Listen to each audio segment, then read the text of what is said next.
Assalamualaikum warahmatullahi wabarakatuh. Nama saya Julianti Umaulaihi, finalis mahasiswa berprestasi Fakultas Pertanian, Universitas Hairun 2020. Saat ini saya belajar di Fakultas Pertanian dengan jurusan Teknologi Hasil Pertanian, Universitas Hairun, Angkatan 2019.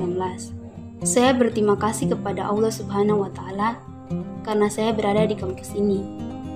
Saya mendapat banyak pengalaman terbaik dalam kampus ini.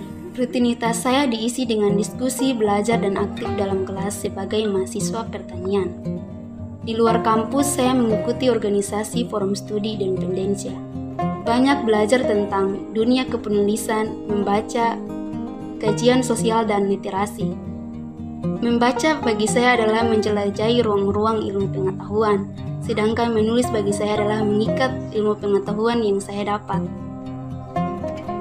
Sebagai seorang mahasiswa, saya berinisiatif untuk melakukan inovasi pengolahan terhadap madu sula.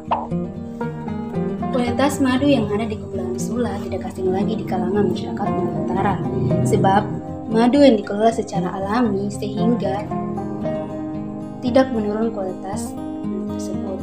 Dikarenakan potensi madu yang ada di Sula, pemerintah Kabupaten Kepulauan Sula membangun tugu di kota Sanana patut sebagai ikon kota. Di Sula sendiri ada beberapa daerah yang menghasilkan madu, seperti Desa Pogi, Waibau, Bega, dan Desa Po. Madu yang ada di Sula, proses pengolahannya masih menggunakan cara manual. Masyarakat setempat yang ada di Sula, proses penyaringan madu masih menggunakan kain seadanya. Mereka menyaring menggunakan kain tanpa mempertimbangkan apakah madu yang disaring benar-benar telah bersih. Oleh karena itu, perlu adanya perhatian dari pemerintah dalam menyediakan sarana dalam proses pengolahan yang dibutuhkan oleh masyarakat Sula, agar madu yang ada di Sula memiliki kualitas yang bermutu. Sebab madu yang disaring secara bersih akan menjadi penunjang lama masanya penyimpanan.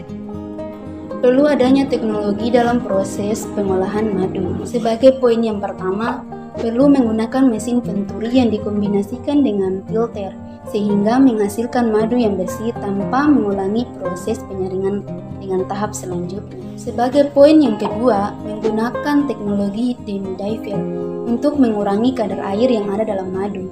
Sebab kadar air yang tinggi dalam madu akan mempermudahkan bakteri berkembang biak. Sementara madu harus dalam keadaan awet sebelum digunakan. Poin yang ketiga, menggunakan teknologi refraktometer untuk mengetahui kadar air pasca penyaringan kadar air. Yang keempat, produk dan kemasan diversifikasi. Kemasan akan mencitrakan produk yang baik dalam kemasan tersebut. Kemasan yang baik akan meningkatkan daya jual dan daya saing yang tinggi. Oleh karena itu, kemasan madu sula yang menggunakan model botol bekas sirup harus diganti dengan kemasan yang lebih unik, seperti bipolen untuk meningkatkan komunitas unggulan.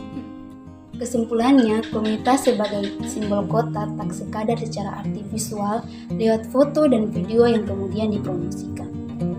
Identitas pun tak sebatas tugu yang dibangun di tengah-tengah kota, tetapi simbol tersebut mesti benar-benar mewakili identitas kota yang bermuara pada kemakmuran masyarakat.